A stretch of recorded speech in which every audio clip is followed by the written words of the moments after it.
बघा आज आपल्याला इन्फॉर्मेशन सिस्टीम, तुम्ही कॉम्प्युटर शिकताय, कॉम्प्युटरशी रिलेटेड हा शब्द आहे इन्फॉर्मेशन सिस्टीम.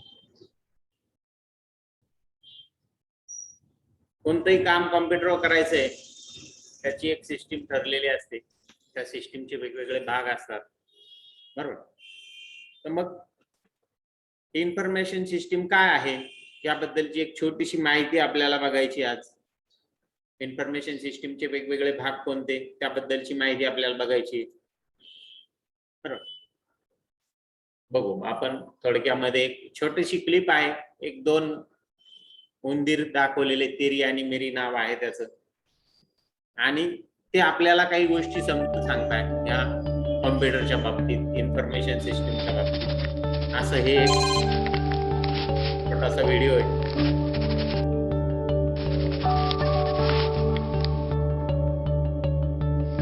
मी SIT किंवा गेला मला तुम्हाला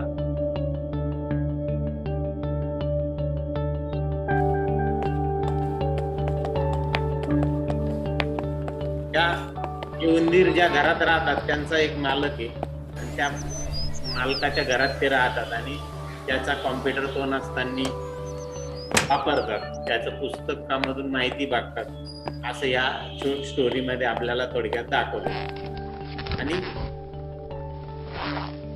ग्राफिकल युजर इंटरफेसचा वापर करून तुम्हाला ही गोष्ट समजून सांगितल्या जाते, जेणेकरून तुमच्या पटकन लक्षात येऊ शकेल.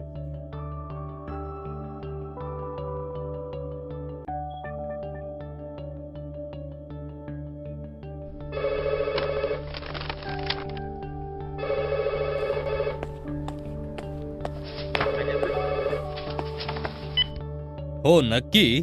मी आता इथून निघतो आणि लगेच तिकडे येतो.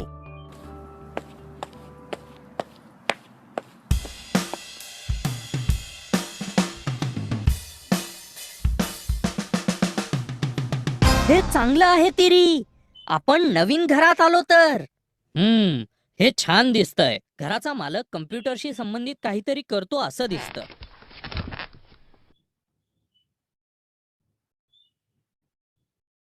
तू आता काय वाचतोयस? इन्फॉर्मेशन सिस्टीम्स बद्दल काहीतरी आहे.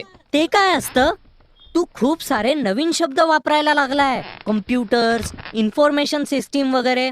तो मुलगा सुद्धा या सगळ्या गोष्टींबद्दल बोलत होता. माझ्या प्रिय मित्रा, त्याला कम्प्युटर असं म्हणतात. बर, मग त्याचं काय करू? खाऊ त्याला?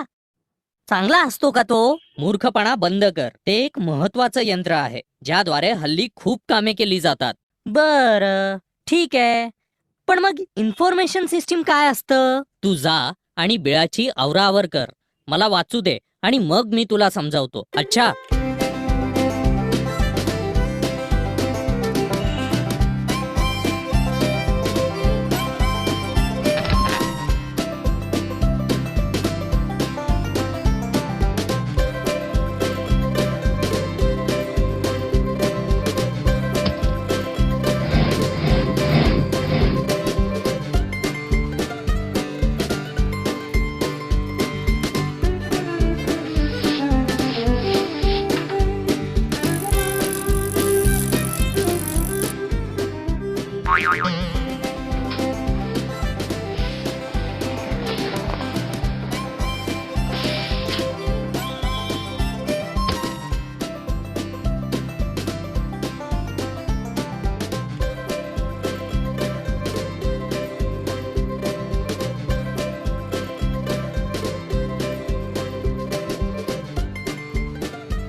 ए मेरी, उठ रे. काय झालं? मी केवढं काम केलंय. मी दमलोय आता. ही जागा फारच सुंदर दिसतीये. आता मी तुला इन्फॉर्मेशन सिस्टीम बद्दल सांगतो.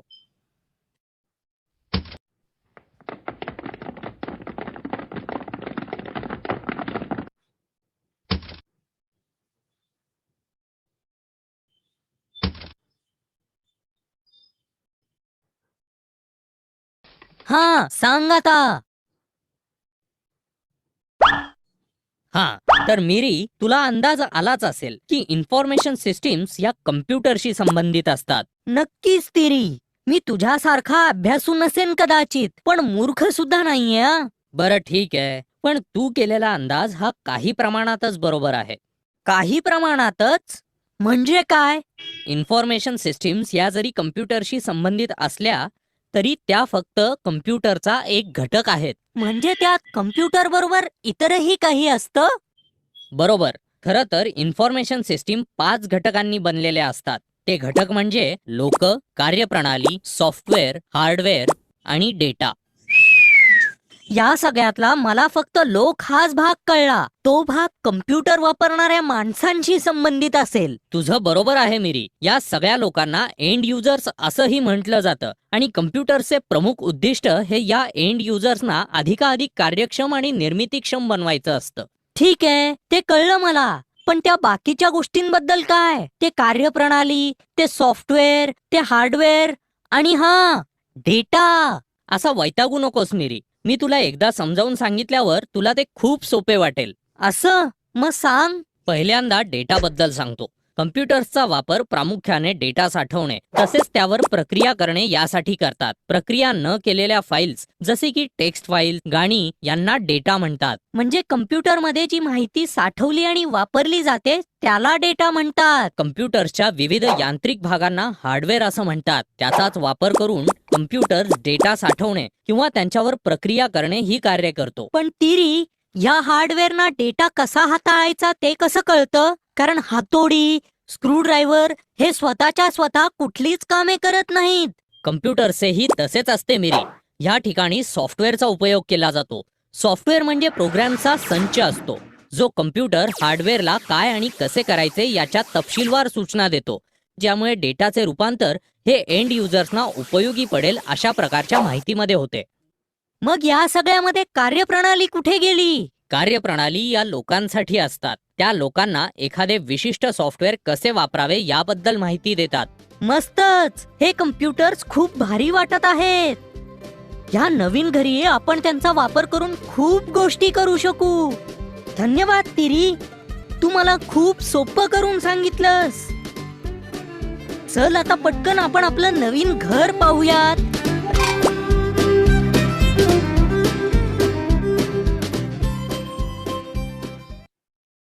बघ, इन्फॉर्मेशन सिस्टीम बद्दल तुम्हाला थोडक्यामध्ये तिरीमिरीने माहिती दिली. इन्फॉर्मेशन सिस्टीम या कॉम्प्युटरच्या संबंधित आहे, बरोबर. इन्फॉर्मेशन सिस्टीम 5 घटकांनी बनलेल्या आहे. कोणकोणत्या? त्याच्यामध्ये लोक, प्रोसिजर, त्यालाच कार्यप्रणाली असं म्हटलं जातं, सॉफ्टवेअर, हार्डवेअर आणि डेटा. या 5 गोष्टींनी ह्या इन्फॉर्मेशन सिस्टीम बनलेल्या असतात.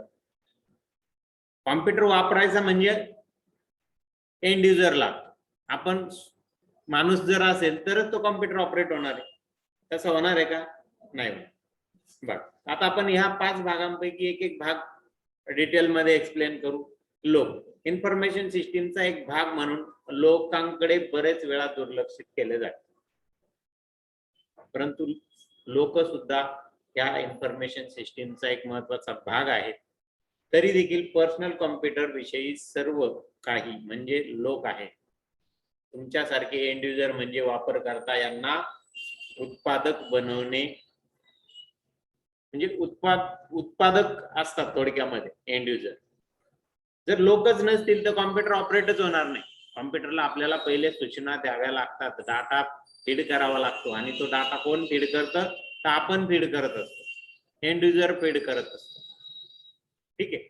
आता डेटा, डेटा काय असतो? तर डेटा म्हणजे काय? मजकूर, संख्या, प्रतिमा, ध्वनी. जसा फील्ड असेल त्या फील्ड नुसार, जसं तुमचं काम असेल त्यानुसार तो डाटाचा प्रकार ठरतो. तुम्ही बँकेत गेले तर जास्तीत जास्त नंबर, संख्या जास्त असतात डाटामध्ये बँकेमध्ये, बरोबर आहे का नाही? मजकूर थोडा कमी असतो, बरोबर. एखाद्या तुम्ही प्रिंटिंगच्या क्षेत्रात गेलं तर तिथं मजकूरच जास्त असतो. पुस्तकं तयार करणाऱ्या प्रिंटिंग क्षेत्रामध्ये तुम्ही गेले तर तिथे जास्तीत जास्त मजकूर असणार आहे, बरं. एखाद्या फोटोग्राफरकडे गेले, एखाद्या डिझायनिंग क्षेत्रामध्ये तुम्ही गेले तर तिथं प्रतिमा किंवा ध्वनीच असणार आहे. हा काय झाला? डेटा झाला, हा कच्चा माल झाला.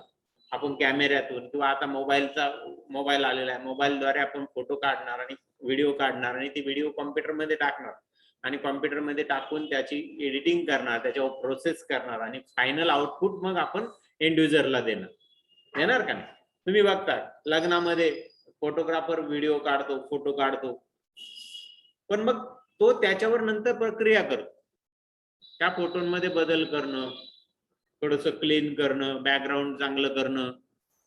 समजा व्हिडिओ काढलेला असेल तर त्या व्हिडिओला काही बॅकग्राऊंड म्युझिक टाकणं, गाणे टाकणं, काही कट छाट करणं, काही गरजेचं नसेल त्या गोष्टी काढून टाकणं, या गोष्टी तो त्या डेटावर करत असतो आणि मग तुम्हाला फायनल आउटपुट तुमच्या हातात दिल्या जातं. बरोबर आहे का? फायनल लग्नाची सीडी तुमच्या हातामध्ये मिळते आणि मग तुम्ही ते बघू शकता. मग तुम्हाला ते बोरिंग वाटत नाही. अशा पद्धतीने याला डेटा म्हटलं जातं. कॉम्प्युटरचा वापर प्रामुख्याने डेटा साठवण्यासाठी होतो. त्याच्यामध्ये मॅक्झिमम डाटा साठवण्याचं काम केलं जातं. तसेच त्यावेळी प्रक्रिया करणे यासाठी पण करतात आणि प्रक्रिया केलेला डाटा माहिती उपलब्ध करून पण देण्याचं काम कोण करतं? कॉम्प्युटरच करतं. मग उदाहरणार्थ पेरोल प्रोग्राम. तसं मी तुम्हाला उदाहरण तुमच्या लग्नाच्या सीडी बाबत सांगितलं. तसंच पेरोल प्रोग्राम काय असतो?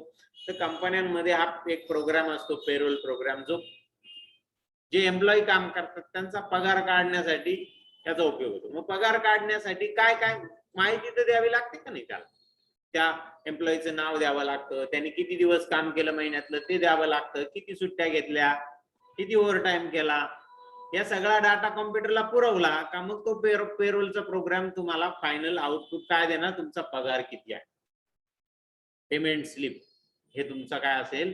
तिथलं आउटपुट असेल. ठीक आहे, पुढे जाऊ. डेटा समजला. मग आता डेटा बद्दल पण आपल्याला आपल्या भाषेमध्ये तेरीमेरी समजून सांगते डेटा काय आहे त्याबद्दलचा छोटासा त्यांचा व्हिडिओ आहे. येऊ शकता. हाय सीट, कसा आहेस? आणि हो, तुझ्या नवीन कम्प्युटर बद्दल अभिनंदन. थँक्स जे, पण मी खूप अडचणीत आहे रे.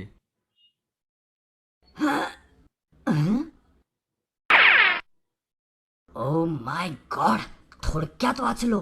हे तिरी, सीडकडे कोणीतरी मित्र आलाय आणि नवीन कम्प्युटरवरती काहीतरी करतायत. माझं काम सगळीकडे विखुरलं गेलेलं आहे. काही गोष्टी तर मी शोधूच शकत नाही. मला काय करावं तेच सुचत नाही. सीट, यासाठी तुला तुझा डेटा व्यवस्थित ठेवावा लागेल. आपण प्रत्येक विषयासाठी वेगळी वही करतो ना, अगदी तसंच कम्प्युटरमध्येही डेटा वेगळा ठेवावा लागतो. तो आता डेटा म्हणाला काय? डेटा म्हणजे काय? सीट, मी तुला मदत करेन, पण त्याआधी आपण काहीतरी खाऊयात का? मला खूप भूक लागली आहे रे. नक्कीच, मी तुझ्यासाठी फ्रीजमध्ये काहीतरी खास ठेवलंय. ओह, कम्प्युटरमध्ये कामाची माहिती व्यवस्थित ठेवण्याविषयी ते बोलत होते. इंटरेस्टिंग आहे. इतकं काय इंटरेस्टिंग आहे त्यात? ते तर मी पण करू शकतो. तर मग पाहूयात. ते बोलत होते तसं जर तुला जमलं तर तुझ्यासारखा हुशार कोणीच नाही. पण तिरी, मला असं वाटतंय की यावेळी मी तुला संधी द्यावी. मला पाहू तरी दे की तुला यातलं काही समजतं की नाही. हे बघ मिरी, चित्र, लिखित मजकूर म्हणजेच टेक्स्ट, या सर्वांना मिळून डेटा असं म्हणतात. लिखित माहिती पत्रिका, संगीत, चित्रपट हे डेटाचे विविध प्रकार आहेत. विशिष्ट प्रक्रियेनंतर हा कच्चा माल माहिती म्हणून वापरात येऊ शकतो. ठीक आहे. थेट इनपुट म्हणून वापरता यावं यासाठी कम्प्युटर आपला डेटा माहितीच्या स्वरूपात साठवून ठेवतो. जसं तू खेळणी एकीकडे आणि चीज एकीकडे ठेवतोस ना, अगदी तसं. त्याच प्रकारे तू वेगवेगळ्या प्रकारच्या डेटासाठी वेगवेगळ्या फाईल्स तयार करू शकतोस. ओह, हे तर खूपच सोपं आहे. आणि फाईल्स वेगवेगळ्या प्रकारे साठवल्या जातात. म्हणजे जशी तुझी पत्र, मेमो या .डॉक्स या नावाने वर्ड प्रोसेसर अंतर्गत साठवल्या जातात. पण तिरी, .डॉक्स म्हणजे काय रे? कम्प्युटरमध्ये तुम्ही सेव्ह करून ठेवत असलेल्या डॉक्युमेंट फाईल्सचं हे एक्सटेन्शन नेम आहे. फाईल्सच्या नावापासून डॉटने वेगळा केलेला प्रत्यय म्हणता येईल. उदाहरणार्थ माय स्टोरी .डॉक्स. ओके, समजलं मला. इलेक्ट्रॉनिक स्प्रेडशीट्सद्वारे वर्कशीट फाईल्समध्ये कम्प्युटरमधील बजेट आणि चार्ट्स या .xlsx या नावाने सेव्ह केल्या जातात. आणि प्रेझेंटेशन ग्राफिक्सद्वारे तयार केलेल्या प्रेझेंटेशन फाईल्स या .pptx या नावाने सेव्ह करू शकतो. ओह ठीक आहे, मी हे सगळं लक्षात ठेवीन. पण किती चमत्कारिक आहे. कम्प्युटर सुद्धा व्यवस्थापनात एवढा ग्रेट असू शकतो मला माहीतच नव्हतं. मी विचारात पडलोय तिरी, तू इतकं सगळे शिकलास कुठून?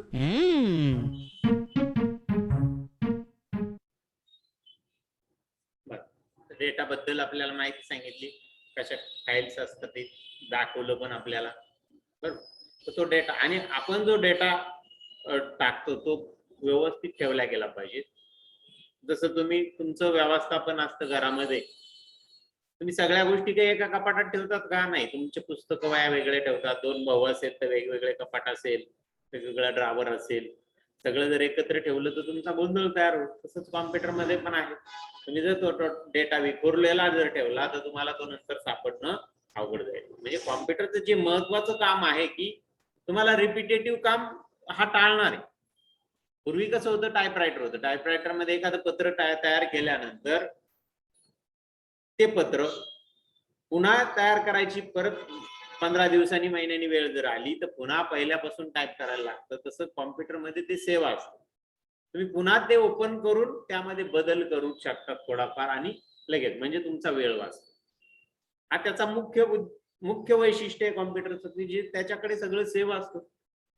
पुन्हा पुन्हा काम करणे, रिपिटेटिव्ह काम तो टाळतो. मग त्यामुळे त्याचं नियोजन पण झालं पाहिजे. तुम्ही त्या व्यवस्थित ती माहिती ठेवली पण पाहिजे. तुम्हाला पण आता अनुभव येईल प्रॅक्टिस करताना. तुम्ही तुमची फाईल कुठं ठेवली तेच तुम्हाला सापडणार नाही. बघा होतं यार, जे कॅन्डिडेट्स करताय त्यांना आम्ही त्यांना सांगत असतो का अशा ठिकाणी तुम्ही सेव्ह करा जेणेकरून सापडेल. पण ते वेगवेगळ्या ठिकाणी सेव्ह होते. ते सेव्ह करताना बघत नाही आपण कुठं सेव्ह केली आहे फाईल, आणि मग नंतर दुसऱ्या दिवशी पुन्हा तो प्रॉब्लेम येतो की फाईल ओपन होत नाही, सापडत नाही, आणि मग परत तुम्हाला पहिल्यापासून काम करावं लागतं. बरोबर. आता पुढचा भाग आहे इन्फॉर्मेशन टेक्नॉलॉजी, म्हणजे हार्डवेअर. हे असे उपकरण आहे जे माहिती बनवण्यासाठी डेटा प्रक्रिया करते, याला हार्डवेअर असे म्हणतात. बरोबर. डेटावर प्रक्रिया करण्याचं काम जो भाग करतो त्याला हार्डवेअर असं म्हणतात. डेटावर प्रक्रिया करण्याचं काम कोण कोण करतं ते खाली दिले. कॉम्प्युटरच्या विविध यांत्रिक भागांचा यामध्ये समावेश असतो. मग उदाहरणार्थ keyboard, hard disk, printer, mouse, monitor, CPU, हे जे भाग आहे हे काय हार्डवेअर आहे. हे डेटावर प्रक्रिया. कीबोर्ड काय करतो, माहिती देण्याचं काम करतो. हार्ड डिस्क ती स्टोअर करण्याचं काम करतो. प्रिंटर आउटपुट प्रिंट करण्याचं काम करतो. माऊस कमांड देण्याचं काम करतो. मॉनिटर आपल्याला ही माहिती डिस्प्ले करण्याचं काम करतो, आहे का? पण मग हे काम आपोआप होतं का? नाही होत. बरोबर. मग ते काम कसं होतं तर त्याच्यासाठी आपल्याला पुढचा भाग बघायचाच आहे, इन्फॉर्मेशन सिस्टीमचा. हे काम कसं होतं. पण त्याच्या अगोदर हार्डवेअर बद्दलची माहिती पुन्हा एकदा या तेरीमेरीकडून आपण समजून घेऊ की हार्डवेअर नक्की काय आणि ते काय काम करतं. हार्डवेअर कोणकोणते असतात, कशाला म्हणतात, रॅम कशाला म्हणतात, बरोबर, सीपीयू कशाला म्हणतात, त्याबद्दलची सर्व माहिती आपण यामध्ये बघणार आहे आणि चित्राच्या स्वरूपात आपण बघणार. इथं काय होतंय की त्यांच्या मागे घरामध्ये मांजर ती लागलेली आणि मग त्याच्यामुळे सगळ्या ते पळताय एकमेकाच्या मागे बॉस को आणि सगळ्या वादा करो गोष्टी तुम काय हमें झाल्या तिथं 1 महीने अस्तव्यस्त तक झाल्या. नहीं सताओगे अगर हमने ये ठीक किया तो. इसके लिए कुछ भी तेरी, अगर सिद्ध को पता चला तो वो मुझे छोड़ेगा नहीं. चिंता मत करो बॉस को, बस अपना वादा याद रखना. तिरी, मुझे नहीं लगता ये अच्छी कल्पना है. एक तो हमें ये पता नहीं कि इसे ठीक कैसे करते हैं और मुझे बॉस्को पर विश्वास नहीं है.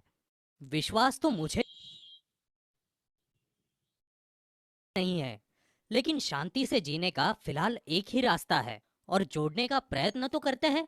शायद इस प्रक्रिया में हम नया कुछ सीख लें. ठीक है, पर शुरू कहाँ से करें?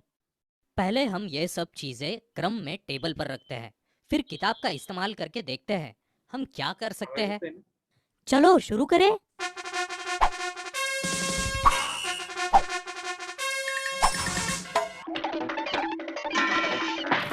कॉम्प्युटर पडला, त्याचे भाग अस्तव्यस्त झाले आणि ते आपण ते अरेंज करताय. आणि मग ते अरेंज करता आपल्याला त्या गोष्टी दाखवल्या जाणार ये तो बहुत सारा काम है कोणता भाग और कशाला हमने अभी शुरू भी नहीं किया. क्या ये ठीक है? अच्छा होता बॉस्को को सजा हो जाती. इस कंप्यूटर का हम ही ज्यादा इस्तेमाल करते हैं, तो ये करना ही पड़ेगा. ठीक है बाबा, चलो करते हैं. सिद्ध अभी आता ही होगा. तीरी, ये सारे भाग क्या है? इसके लिए हमें किताब देखनी होगी. बड़े भागों से शुरू करते हैं. ये मॉनिटर है जिसका चीजें देखने के लिए उपयोग होता है. यह है कीबोर्ड, ये माउस, ये स्पीकर और ये है सिस्टम यूनिट. और ये अजीब सी दिखने वाली चीजें सिस्टम यूनिट का एक भाग है. बाप रे तीरी, ये क्या है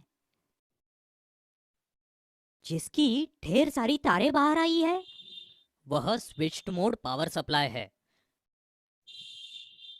जिसे एसएमपीएस कहते हैं.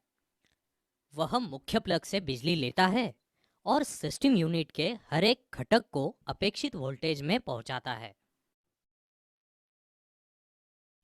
तो मुझे लगता है हमें यही से शुरू करना चाहिए. चलो सारे घटक जोड़ते हैं.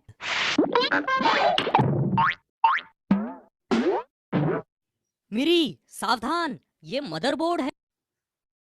यूनिट के विविध घटक कार्यक्षम रखने वाले सारे कनेक्शंस को आश्रय देता है और उन्हें नियंत्रित भी करता है.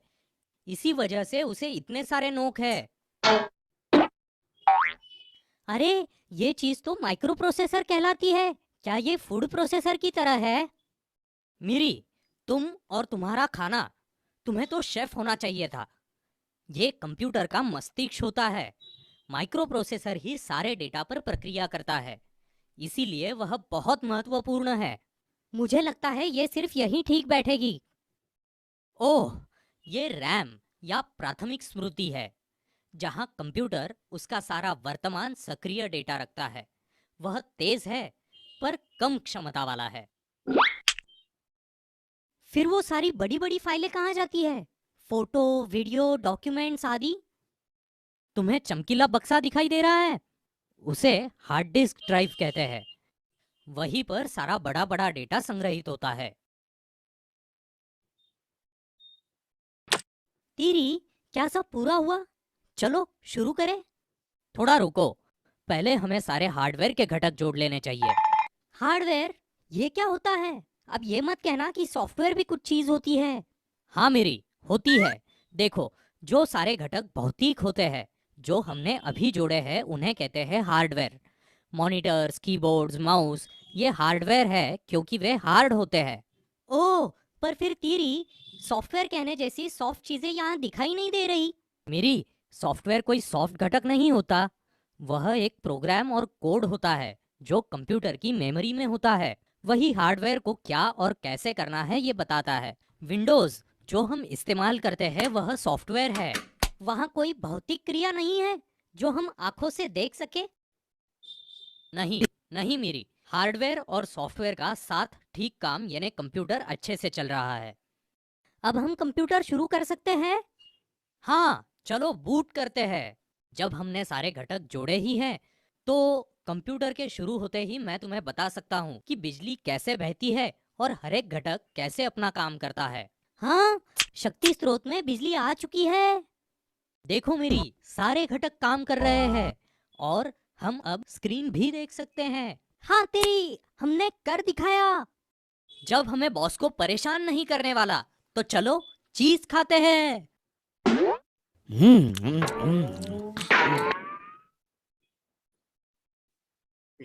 हार्डवेअर बद्दल रॅम, मदरबोर्ड, सीपीयू, प्रोसेसर याबद्दलची थोडक्यात माहिती, कोण काय काम करतं याच्याबद्दल माहिती आपल्याला या देरीमेरीने इथं दाखवलेली आहेत. बरं.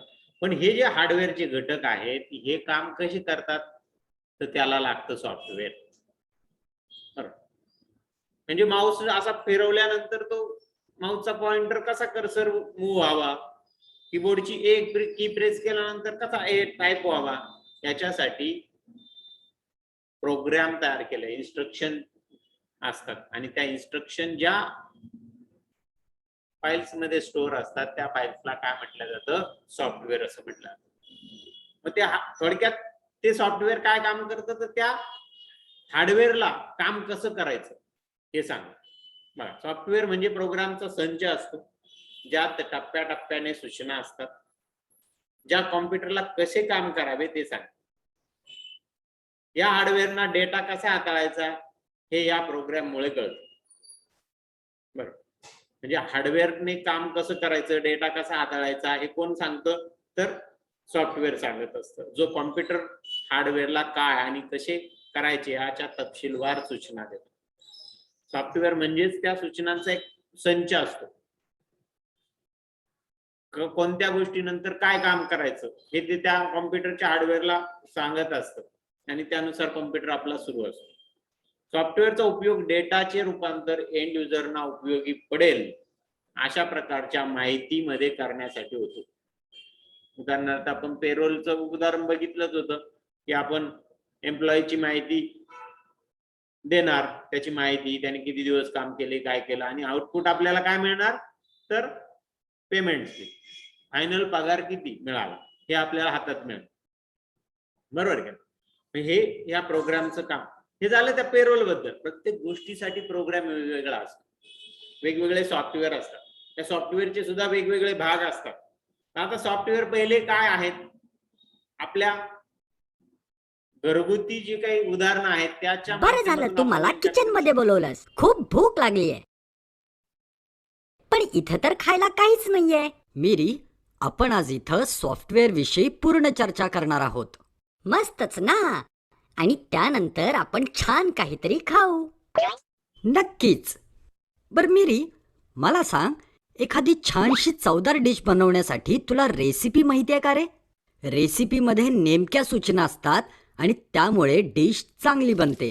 त्याच प्रकारे आपल्याला जसा डेटा पाहिजे आहे त्यासाठी सॉफ्टवेअर कम्प्युटरला त्याच प्रकारे काम करण्याच्या सूचना द्यायचं काम करतं. हो, आणखी सांग. आता मिरी, मसाला किंवा सॉस बनवण्यासाठी आपल्याकडे रेसिपी असतात. नंतर ते आपण इतर काही पदार्थात मिळवून त्यातून आपल्याला हवी ती डिश बनवतो. हो ना, पनीर बनवण्यासाठी आपण गरम मसाला किंवा टोमॅटो सॉसचा उपयोग करतोच. तेच तर मिरी, अशाच पद्धतीनं सॉफ्टवेअरचेही 2 प्रकार आहेत. एक सिस्टीम सॉफ्टवेअर म्हणजेच मसाला किंवा सॉस, आणि ॲप्लिकेशन सॉफ्टवेअर म्हणजेच पूर्ण तयार असलेली डिश. हो, म्हणजे ॲप्लिकेशन सॉफ्टवेअर सुरू राहण्यासाठी सिस्टीम सॉफ्टवेअर हा बेस आहे. हो मिरी, कम्प्युटरला त्याच्या आतील क्रिया व्यवस्थित पार पाडण्यासाठी सिस्टीम सॉफ्टवेअर मदत करते. मसाला जसा वेगवेगळ्या घटकांनी बनलेला असतो तसे सिस्टीम सॉफ्टवेअरही खूप साऱ्या प्रोग्राम्सच्या गटांनी बनलेला असतो. तेरी, मग हे प्रोग्राम्स काय करतात ते सांग ना. मी तेच तर सांगणार होतो. त्यासाठी आपल्याला कम्प्युटर जवळ जावं लागेल. बघ मिरी, ही ऑपरेटिंग सिस्टीम आहे. ही कम्प्युटर आणि वापरकर्त्यांमधील दुवा आहे. इतरही अनेक ॲप्लिकेशन्स यामुळेच चालतात. आता मिरी, सरकार आपल्यासाठी जसं electricity lineman, telephone engineer, fire tender, plumber अशी सुविधा देते. अगदी तशाच सुविधा सिस्टीम सॉफ्टवेअरमध्ये सुद्धा असतात आणि या सुविधा आपले कम्प्युटर नीटनेटका ठेवण्यासाठी उपयुक्त ठरतात. मग तेरी, आपण जेव्हा प्लग इन माऊस असं म्हणतो तेव्हा कम्प्युटरला कसं समजतं ते प्लग इन झालंय? चांगला प्रश्न आहे हा. अशा प्रोग्राम्सना डिव्हाइस ड्रायव्हर म्हणतात. आपण कम्प्युटरला जोडतो ते इनपुट आणि आउटपुट डिव्हाइस असतात आणि ते ड्राईव्ह करण्यासाठी यांचा उपयोग होतो. त्यामुळेच यांना ड्रायव्हर्स असं म्हणतात. तांत्रिकदृष्ट्या बोलायचं तर मी कम्प्युटरचा ड्रायव्हर आहे, कारण माझ्या इनपुट शिवाय काय करावं आणि काय नाही हे कम्प्युटरला समजणार नाही. आता मी मसाल्याविषयी तुला बोललेलोच आहे, पण आता मी पूर्ण डिशच म्हणजेच ॲप्लिकेशन सॉफ्टवेअर विषयीही तुला सांगणार आहे. असं बघ, इंटरनेट एक्सप्लोरर सारखी सॉफ्टवेअर्स ही बेसिक ॲप्लिकेशन सॉफ्टवेअर असतात. हे सिस्टीम सॉफ्टवेअरवर चालणारे आणि बहुतेक जण वापरतात असे प्राथमिक प्रोग्राम्स असतात. म्हणजे ते वरण भात किंवा पोळी सारखे असतात जे सगळ्यांसाठी गरजेचे असतात. अगदी बरोबर. पण काही वेळेला काही विशिष्ट कामांसाठी विशिष्ट सॉफ्टवेअरचीच गरज असते. आता तुला जर शुभेच्छा पत्र तयार करायचे असेल त्यावेळी तू ॲडोब फोटोशॉप वापरशील. फोटोशॉप हे स्पेशल सॉफ्टवेअर आहे जे डिझायनिंगसाठी वापरतात.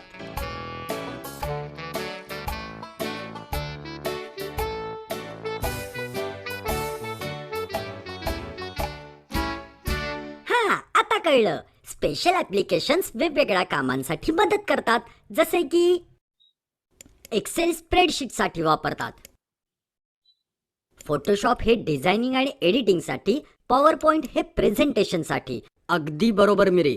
म्हणूनच बेसिक ऍप्लिकेशन सॉफ्टवेअर ही बरेचदा सिस्टीम सॉफ्टवेअरच्या जोडीनेच देतात, कारण त्यांची गरज सर्वांनाच असते. पण स्पेशल ऍप्लिकेशन सॉफ्टवेअर्स हे वापरणाऱ्यांच्या गरजा आणि इच्छेनुसारच इन्स्टॉल करतात. तिरी, हा सगळा अभ्यास आणि खाण्याच्या गप्पांमुळे खूपच भूक लागली आहे. काहीतरी खायचं का? नक्कीच मिरी. तशी ही जेवायची वेळ झालीच आहे.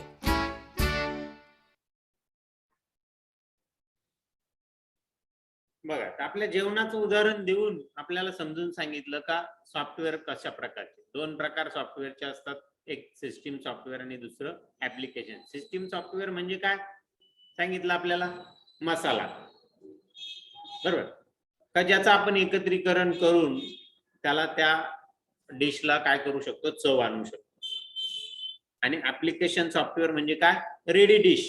तुम्ही हॉटेलमध्ये गेले, डायरेक्ट डिश सांगितली, ती डिश तुमच्या समोर तयार. तुम्हाला त्याच्यामध्ये काही प्रक्रिया करावी लागली का? नाही. फक्त तुम्ही काय केली?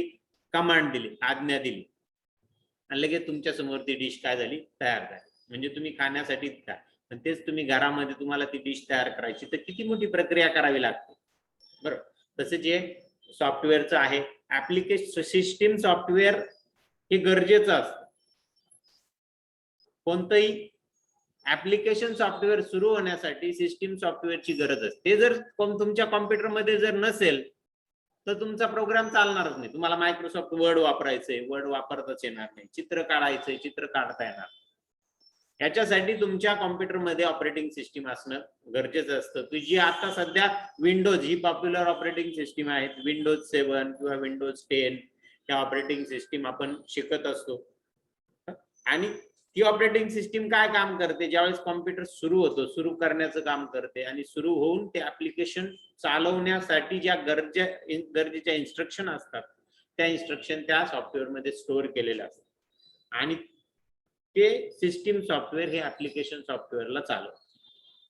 अशा पद्धतीने हे वेगवेगळे. मग सिस्टीम सॉफ्टवेअर मध्ये कोणते? विंडोज, नंतर मग पूर्वी डॉस होतं, युनिक्स म्हणून ऑपरेटिंग सिस्टीम आहे. अशा वेगवेगळ्या ऑपरेटिंग सिस्टीम येतात. आणि ऍप्लिकेशन सॉफ्टवेअर मध्ये पण दोन प्रकार आपल्याला सांगितले त्यांनी. एक रेग्युलर वापरायचे ऍप्लिकेशन्स आणि एक स्पेशलाइज ऍप्लिकेशन्स, ज्याचा उपयोग स्पेशल कामासाठीच होतो. जसं फोटोशॉपचं आपल्याला सांगितलं तर फोटोशॉप हे ऍप्लिकेशन सॉफ्टवेअर त्यासाठी वापरतात, तर चित्र काढण्यासाठी, चित्रांसाठी, म्हणजे फोटो एडिटिंगसाठी, शुभेच्छा पत्र तयार करणं किंवा फोटोवर काही प्रक्रिया करणं, याच्यासाठी त्या सॉफ्टवेअरचा उपयोग होतो. मग याच्यात काही उदाहरणं आपल्याला इथं दाखवलेले: Internet Explorer, Microsoft Word, MS PowerPoint, MS Excel, Photoshop हे ऍप्लिकेशन सॉफ्टवेअरचे काय उदाहरणं आहेत. बरोबर. आता आपण जे आज शिकतोय हे तुम्ही व्यवस्थित पद्धतीने लक्षात ठेवायचे. जे आपलं लेक्चर होणार आहे याच्यावर तुम्हाला एक टेस्ट दिली जाणार, बरोबर, आणि ती टेस्ट मोबाईलवर तुमच्या दिली जाणार, आणि मोबाईलवर दिल्यानंतर तुम्हाला ती सोडवायची. त्यामुळे ह्या प्रत्येक गोष्टीकडे तुमचं लक्ष पाहिजे. पुढे जाऊ सॉफ्टवेअर मध्ये पुढचा भाग आहे ह्या प्रोसेस, कार्यप्रणाली. बरोबर. कार्यप्रणाली काय असते? सॉफ्टवेअर, हार्डवेअर आणि डेटा वापरताना लोकांनी पालन करायचे नियम किंवा मार्गदर्शक सूचना म्हणजेच प्रोसिजर. बरोबर. आता सॉफ्टवेअर, हार्डवेअर आणि डेटा कोण वापरतं? तर एंड युजर्स, ज्याला लोक असं म्हटलं जातं, आपण. पण मग हे कसे वापरायचे? याच्या सूचना, त्याची कार्यप्रणाली, त्यालाच काय म्हटलं जातं? कार्यप्रणाली. आता तुम्ही इथं आला, कशासाठी आला? ते कसं वापरायचं हे शिकण्यासाठीच आला का नाही? बरोबर आहे ना? प्रोसिजर समजून घेण्यासाठीच आला. त्या प्रोसिजर त्या सॉफ्टवेअरच्या तिथे ठेवलेल्या पण आहेत, पण त्या बघून तुम्हाला पटकन समजणार नाही, म्हणून तुम्ही आज शिकून घेण्यासाठी, या गोष्टी शिकून घेण्यासाठी तुम्ही इथं आले. त्या लोकांना एखादे सॉफ्टवेअर कसे वापरावे याबद्दल या कार्यप्रणाली काय करतात? माहिती देतात. उदाहरणार्थ, आपण कोणतेही इलेक्ट्रॉनिक उपकरण विकत घेतल्याबरोबर एक युजर मॅन्युअल येते. त्याच्याबरोबर एक युजर मॅन्युअल येतं का नाही? तुम्ही काही मिक्सर घेतला, फ्रीज घेतला, मायक्रो ओव्हन घेतला, तर त्याच्याबरोबर एक युजर मॅन्युअल येतं. ते युजर मॅन्युअल काय काम करतं? त्याच्यात सूचना असतात कसं वापरायचं, त्याच्यात सूचना असतात. त्यामध्ये ते उपकरण युजरने कसे वापरावे याच्या स्टेप बाय स्टेप सूचना दिलेल्या असतात. पण त्या सूचना असतात, पण त्याबरोबरही आपल्याला तो डेमो देणारा माणूस आपल्याला डेमो पण देऊन जातो की हे वापरायचं कसं. इलेक्ट्रॉनिक वस्तू, ज्यावेळेस तुम्ही एखादी इलेक्ट्रॉनिक वस्तू विकत घेतात त्यावेळेस तो कंपनीचा माणूस पण येतो, तो पण माहिती सांगतो, आणि प्लस त्या युजर मॅन्युअल्स मध्ये, म्हणजे तो जरी नाही आला तरी तुमच्याकडे युजर मॅन्युअल असतं, त्यात बघून सुद्धा तुम्ही शिकू शकता. ठीक आहे. तर असे याला म्हणतात कार्यप्रणाली की ज्या आपल्याला संगणक कसा वापरायचा किंवा एखादं सॉफ्टवेअर कसं वापरायचं याच्याबद्दल स्टेप बाय स्टेप सूचना देत असतात. ठीक आहे. तर असे हे आपण 5 भाग आपण आज बघितले. इन्फॉर्मेशन सिस्टीमचे 5 भाग आपण बघितले. आज आपल्याला आजचं प्रॅक्टिकल आपल्याला बघायचं. प्रॅक्टिकल आपल्याला काय करायचंय? तर आपल्याला तुमचं सुरुवातीला आपल्या बघा, तुम्हाला मराठी टायपिंग आणि इंग्लिश टायपिंग असे 2 टॉपिक तुम्हाला प्रॅक्टिसचे या कोर्स मध्ये तुम्हाला फ्री दिल्या गेलेले, ते तुम्हाला करायचे. आता सुरुवातीला तुम्ही खूप काही प्रॅक्टिकल नसणार, त्यामुळे तुम्ही भर कशावर द्यायचा? टायपिंगवर, इंग्लिश टायपिंग याच्यावर भर द्यायचा आहे. तुम्हाला सॉफ्टवेअर सांगितलेच आहे, रॅपिड टेक्स्ट टायपिंग म्हणून सॉफ्टवेअर आहे आपल्याकडे. ते सॉफ्टवेअर तुम्ही ओपन करायचे आणि ओपन करून त्याच्यामधून आपल्याला काय करायचंय? टायपिंग तुम्हाला करायचंय. आपण त्या टायपिंगचा एक छोटासा परत डेमो पण आपण घेऊ इथं.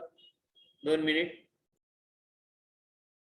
बघा. आता आपल्याला आज रॅपिड टायपिंग टेस्ट याबद्दल माहिती आपल्याला घ्यायची आहे, पण त्या अगोदर आपण कीबोर्ड कसा वापरायचा याबद्दल थोडक्यात माहिती बघू.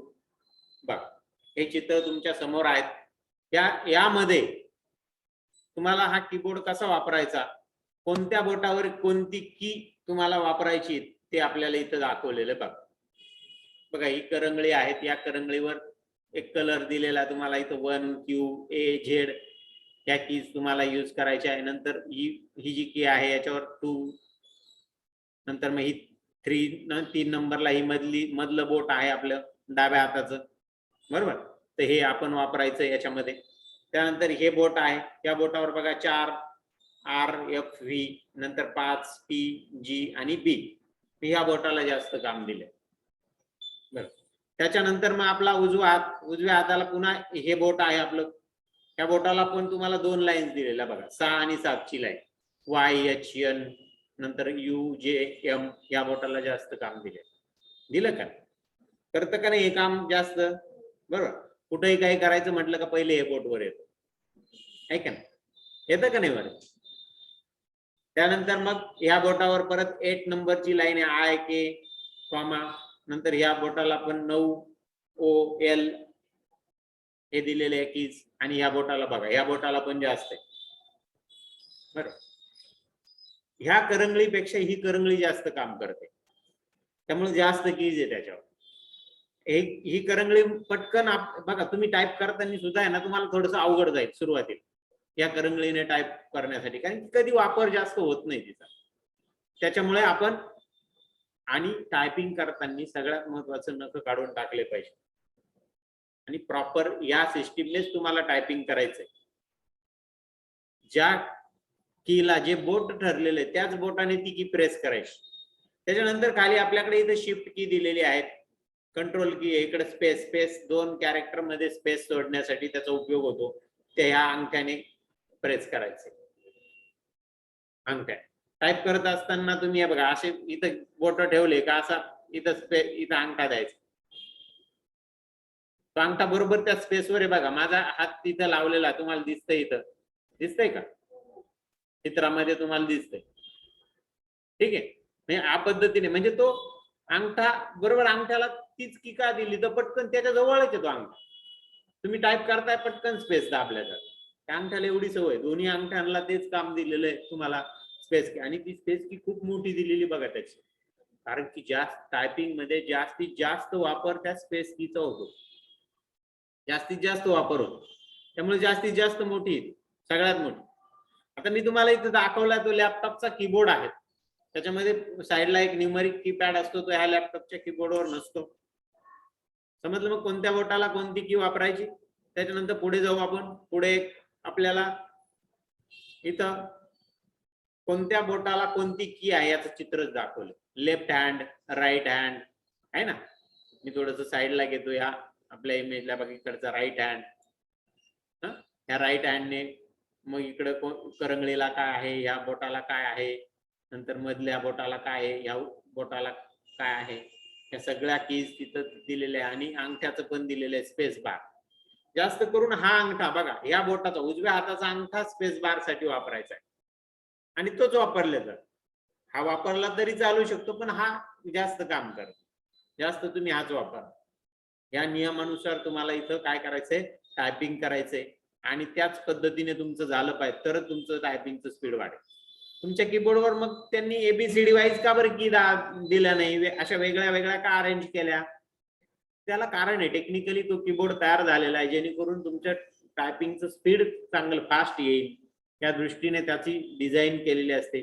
तर कुठेही जा तुम्ही, कोणत्याही कॉम्प्युटरचा कोणत्याही कंपनीचा कीबोर्ड घ्या तुम्ही, त्या कीबोर्डवर या कीचा सिक्वेन्स आहे हा ठरलेला आहे, याच्यात कोणताही बदल होणार नाही.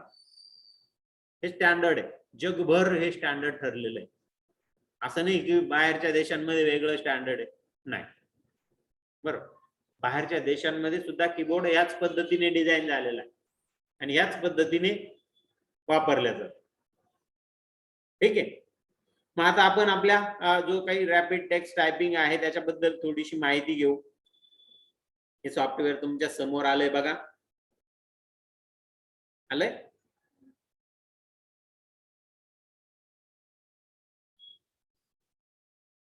इथं आपल्याला खाली कीबोर्ड दाखवला जातोय, वरती आपल्याला इथं प्रॅक्टिकल दिलेलं आहे. हे टाईप करायचे आपल्याला, हात आपल्याला दाखवलेला आहे आणि त्या प्रत्येक याच्यावर बोट असे ठेवले गेलेले. मग आता इथून लेसन कसा निवडायचं, तुम्ही सुरुवातीचं काम करताय तर वरती आपल्याकडे इथं लेसन दिलेले, वरती वरचा बार जो आहे तो लेसनचा. बघा इकडे सुरुवातीला काय आहे, इथून आपण इंट्रोडक्शन हा पहिला, इंट्रोडक्शन पासून जनरली सुरू केलं पाहिजे. इंट्रोडक्शन मध्ये वेगवेगळे लेसन्स आहे. मग इथं त्या इंट्रोडक्शन हा एक भाग असेल, त्या इंट्रोडक्शन भागामध्ये वेगवेगळे 3-4 प्रकारचे बेसिक, त्यात बेसिकचा लेसन 1, शिफ्ट कीचा, नंतर डिजिटल कीचा, न्यूमरिक कीपॅडचा, असे वेगवेगळे लेसन हे तुम्हाला पूर्ण करायचं. समजा बेसिकचा पहिला लेसन घेतला, पहिला लेसन आला, त्याच्यामध्ये एफ आला बघा, एफ मी टाईप केला, स्पेस आहे जे, स्पेस डी, स्पेस के, स्पेस एफ. जसं तुम्ही टाईप करताय, तुम्ही करेक्ट टाईप केलं का तो ग्रीन मध्ये तिथं दाखवणार आहे, पण तुम्ही जर चुकीचा की दाबली तर तो काय करतोय, रेड दाखवतो. मग अशा केसमध्ये आपल्याकडे कीबोर्डवर बॅक स्पेस म्हणून की असते कोडण्यासाठी, ती दाबा एकदा, पुन्हा तो ब्लॅक होईल आणि पुन्हा ती दाबा. बघ हा लेसन पूर्ण झाला, पहिला लेसन कंप्लीट झाला तो तुमच्या, आणि मग त्याचा रिझल्ट तुमच्या समोर आहे. तुमचा किती स्पीड पडला, 33 WPM, ऍक्युरेसी किती होते, स्लो डाऊन किती होतं, याबद्दलची माहिती आपल्याला दिसत असते. आणि मग पुढे खाली एक ऑप्शन आहे बघा, गो टू नेक्स्ट लेसन आहे का. गो टू नेक्स्ट लेसन तुम्ही म्हटलं आणि ओके म्हटलं का पुढच्या लेसनला जायचं. हे बघा इथे लगेच लेसन बदलला बघा, बेसिक लेसन 2 आहे. म्हणजे तुम्हाला पुन्हा इथून सिलेक्ट करण्याची गरज नाही, तुम्ही इथून सिलेक्ट केलं तरी चालेल, त्याला क्लोज करून टाकलं आणि सिलेक्ट केलं तरी चालेल, पण गो टू नेक्स्ट लेसन म्हटलं का तो पुढे जाणार. तुम्ही इथून सुरुवात करायची, इंट्रोडक्शन पासून, इंट्रोडक्शन, बिगिनर, ऍडव्हान्स, टेस्टिंग, जसं तुम्ही पुढे जाल त्यात वेगवेगळे लेसन, हे सगळे लेसन तुम्हाला पूर्ण करायचे, हे लक्षात घ्या. बरं, मग तुम्ही म्हणाल मग दररोज, आता जसं जसं पुढे आपण जाऊ तसं प्रॅक्टिकल पण सुरू होईल. आपल्या सुरुवातीला 2-3 दिवस तर थेरीच राहील. तुमच्या कोर्समध्ये तुम्हाला थेरी खूप महत्वाची आहे, हे पण लक्षात घ्या, कारण की पेपर हा थेरॉटिकलीची, प्रॅक्टिकली नाही, आणि थेरी हा सगळ्यात अवघड विषय असतो. त्यामुळे तुम्ही ह्या गोष्टी समजून घेतल्या असेल तर तुम्हाला तो पेपर मध्ये त्याला काहीतरी उत्तर देते. बरं, आता बिगिनर जर मी निवडला, बिगिनर निवडला तर बिगिनर मध्ये मग काय घेईल तो, असे शब्द घे बघा, FFJJ, FFJJ, परत FFJJ. तो थोडस उलट पालट करतोय, म्हणजे त्या कीची आपल्याला काय करून घेतोय प्रॅक्टिस, आपल्याला ती सवय लागते हातांना.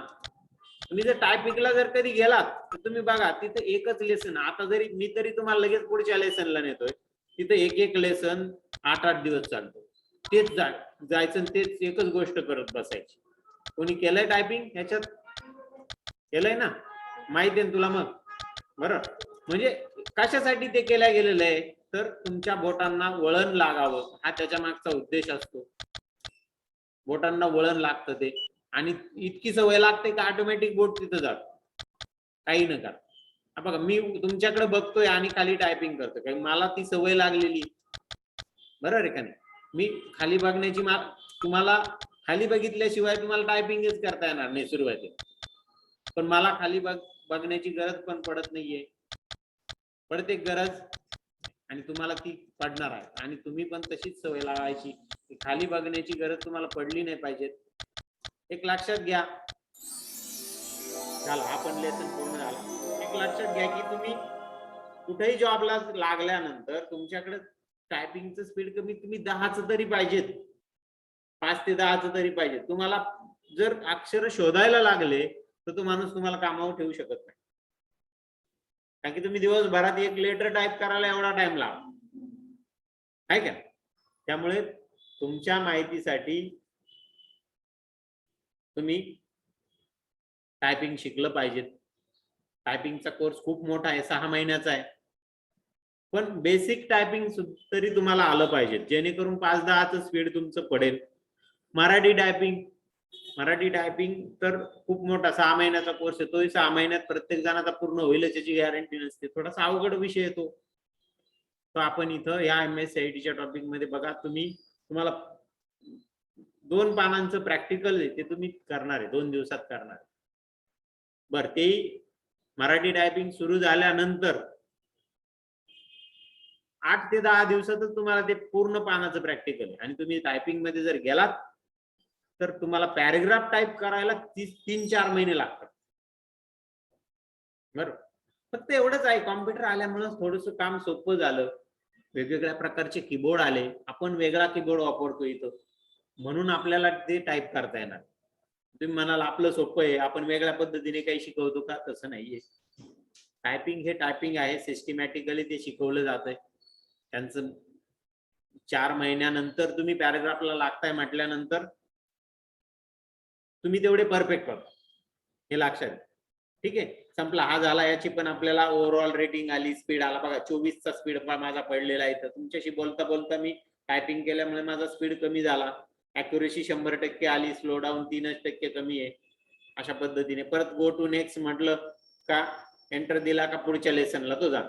तसाच पुढचा बिगिनर नंतर ऍडव्हान्स आहे, ऍडव्हान्स मध्ये मग तुम्हाला पॅराग्राफ आलेला आहे, मग ते वेगवेगळे पॅराग्राफ टाईप करायला लागतील. मग टेस्टिंग आहे, मग तुम्हाला टेस्ट दिलेल्या आहे वेगवेगळ्या, त्या टेस्ट तुम्हाला इथं सोडवायच्या आहे, बरोबर. अशा पद्धतीने हे आपलं टायपिंगचं सॉफ्टवेअर तुम्हाला करायचंय, म्हणजे MSCIT होईपर्यंत. जसं प्रॅक्टिकल तुमचं सुरू होईल तर प्रॅक्टिकल सुरू झाल्यावर 5-10 मिनिटं तुम्हाला दररोज द्यायचे, कमीत कमी एक लेसन पूर्ण करायचं आणि पुढे जायचं.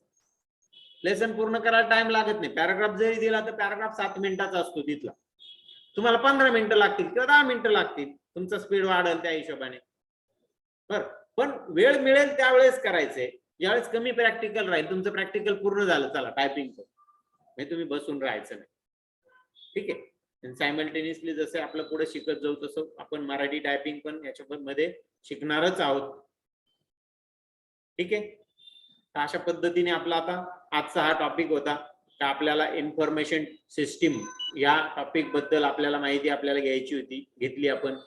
मग आज आपण काय शिकलो, तर इन्फॉर्मेशन सिस्टीम म्हणजे काय याच्याबद्दल माहिती बघितली. त्या इन्फॉर्मेशन सिस्टीमचे 5 भाग आपण बघितले, आणि ते 5 भाग आपण डिटेलमध्ये, कोणकोणते भाग आपले, लोक, ह्युमन, प्रोसिजर, सॉफ्टवेअर, हार्डवेअर आणि डाटा, हे आपले 5 भाग आहेत, हे लक्षात ठेवा. तर मग आज आपण इथं थांबतोय. आज आपलं टायपिंगची पण आपण माहिती घेतली. तुम्ही टायपिंगची प्रॅक्टिस, आता प्रॅक्टिकल काय असणार तुम्हाला तर टायपिंगचं. ठीक आहे. उद्या पण आपलं लेक्चर होईल 10 वाजता. उद्या पुढचा टॉपिक होईल. आपले जोपर्यंत थेअरीचे टॉपिक संपत नाही तोपर्यंत तुमचं हे करत राहायचं. त्याच्याबरोबर तुम्हाला टायपिंगचं प्रॅक्टिकल हे आहेच आहे.